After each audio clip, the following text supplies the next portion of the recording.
Mais bien sûr qu'au même moment plein de gens me disaient qu'il ne fallait pas intellectualiser.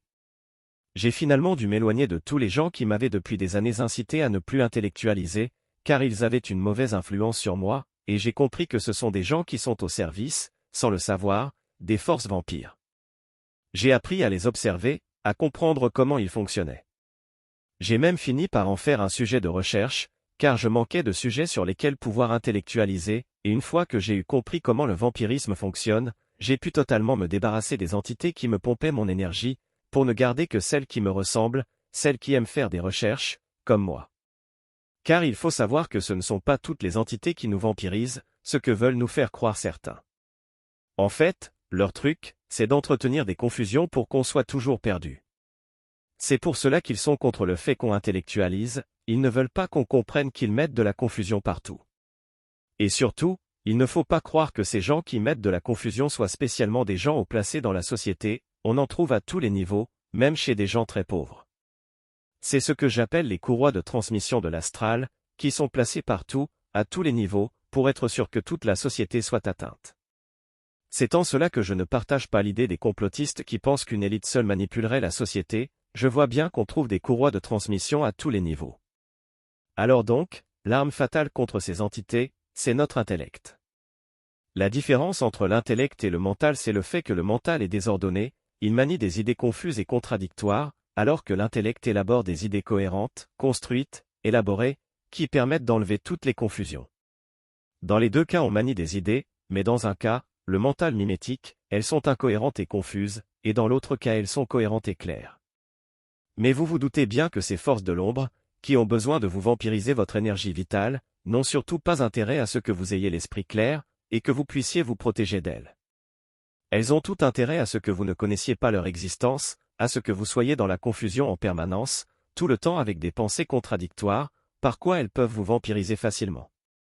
De là, vous vous retrouvez fatigué sans comprendre pourquoi, par quoi vous pouvez encore moins vous défendre d'elles. Ce que ces courroies de transmission ont pour tâche de faire, c'est à ce que vous ne sachiez plus penser du tout, car ainsi ils peuvent vous vampiriser comme ils le veulent. Toutes les voies de spiritualité qui vous incitent à ne plus penser et réfléchir sont au service de ces forces de l'ombre. En général, eux pensent et réfléchissent, et vous incitent à ne plus le faire vous-même. Donc le premier pas à franchir est de prendre conscience que ces entités existent. Tant que vous n'en prenez pas conscience, vous ne donnez pas à votre esprit les moyens de lutter contre elles. Car, une fois que vous l'accepterez, vous n'aurez pas à faire d'efforts pour que votre esprit sache prendre les armes contre elles. Il fera le travail tout seul, c'est ça qui est merveilleux. L'esprit qui est en nous, l'esprit qui est en vous, est tout à fait capable de vaincre ces forces, mais, pour qu'il le fasse, il faut que vous reconnaissiez leur existence. Nos pensées ont un pouvoir bien plus grand qu'on ne le croit. Elles ont une fonction d'autorisation, de consentement. Quand on accepte de poser sa croyance sur le fait que les entités de l'astral existent, ça vaut autorisation, pour notre esprit, à ce qu'il les combatte. La première chose est de reconnaître qu'elles existent donc, car, sinon, notre esprit, notre psychisme ne peuvent pas le savoir tout seul. C'est notre mental qui doit le lui dire, en choisissant les mots pour le désigner. J'expliquerai dans d'autres articles pourquoi ça fonctionne ainsi, mais pour l'instant je vais au plus simple. Donc, là on va voir comment le conditionnement social fait pour nous faire croire que ces choses-là n'existeraient pas, qu'elles ne seraient qu'invention, superstition, ou obscurantisme. En gros, puisque ces choses-là sont dans l'ombre, dans le non-visible, elles leur apparaissent comme obscures, donc relevant d'un archaïsme de la pensée. Vous connaissez ce qu'on appelle la pensée magique? Il y a des gens qui croient que pour qu'une chose n'existe pas il suffit d'en nier l'existence.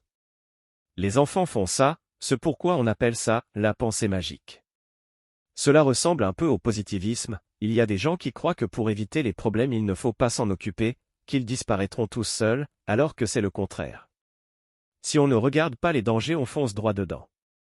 La pensée magique, et l'ignorance des dangers, peuvent en effet avoir des conséquences graves. Ces mêmes scientifiques monothéistes, quand il s'agit de dangers dont ils sont conscients, disent bien qu'il ne faut pas le occulter, que ce soit le changement climatique, les émissions de gaz à effet de serre, les risques sanitaires, les dangers de déforestation. Ne pas prendre en compte les conséquences de la déforestation peut entraîner la perte de biodiversité, l'érosion des sols et le dérèglement climatique. L'ignorance ou la minimisation des dangers et des problèmes, que ce soit par pensée magique ou par positivisme excessif, peut avoir des conséquences graves et irréversibles. Il est crucial de reconnaître et d'affronter les défis pour les surmonter de manière constructive et sécuritaire.